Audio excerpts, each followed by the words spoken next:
O que fazer quando alguém tenta estragar sua mágica? É uma situação muito comum e às vezes tremendamente desconfortável. Isso também aconteceu com o mestre Dai Vernon. Nas crônicas que ele mesmo escreveu, ele relata a anedota que teve com Harry Houdini, o grande escapista, que havia lançado uma provocação a todos os magos: ninguém poderia enganá-lo se visse o mesmo efeito 3 vezes seguidas. Isso mesmo. Não era um ser humano comum que estava sendo um espectador ruim. Era o grande Houdini. Dai Vernon nos diz: eu conhecia Houdini muito bem. Ele tinha um temperamento muito curto e era um espectador desagradável quando se tratava de mostrar-lhe um efeito. Ele era uma pessoa muito desafiadora. Parecia que você estava tentando enganar o grande Houdini, se você mostrasse a ele um efeito. Se você começasse um jogo, ele pegava as cartas e dizia: deixe-me embaralhar primeiro. Depois pegou as cartas, embaralhou-as, virou a metade, entre outras coisas semelhantes. Você simplesmente não podia fazer nada por ele. Se você começasse a distribuir cartas na mesa, ele as pegaria e diria: dê na minha mão.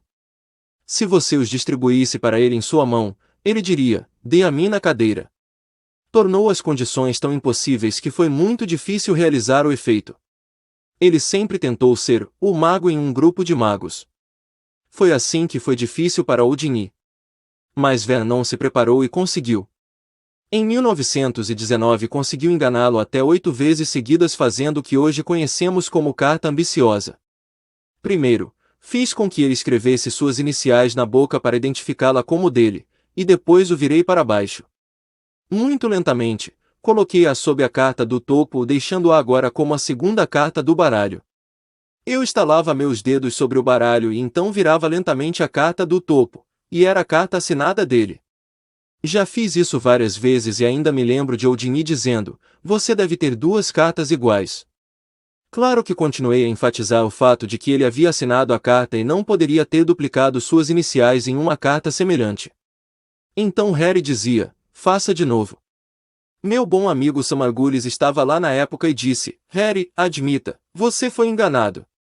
Harry nunca admitiu que alguém pudesse traí-lo, mas tem uma carta de sua esposa, Bess, na qual ela dizia que Harry passou a noite acordado preocupado com esse efeito. Ele o havia enganado completamente. Como resultado, Vernon começou a usar o slogan "The Man Who Framed Houdini", ou "O Homem que Enquadrou Houdini", na publicidade de seus shows. O homem também sabia sobre marketing. Há um provérbio inglês do século XVI que diz: espere pelo melhor, prepare-se para o pior e aceite o que vier. Você tem que se preparar para essa situação. Você tem que imaginar o que faria, que palavras diria e como lidaria com aquele momento em que alguém tenta estragar seu truque. Se você encontrou suas próprias maneiras de resolver esse problema, responda nos comentários. Nós todos podemos aprender muito. E se você ainda não sabe como agir nesses momentos, aprenda tudo isso e muito mais aqui na Academia de Arte Mágica. Um abraço.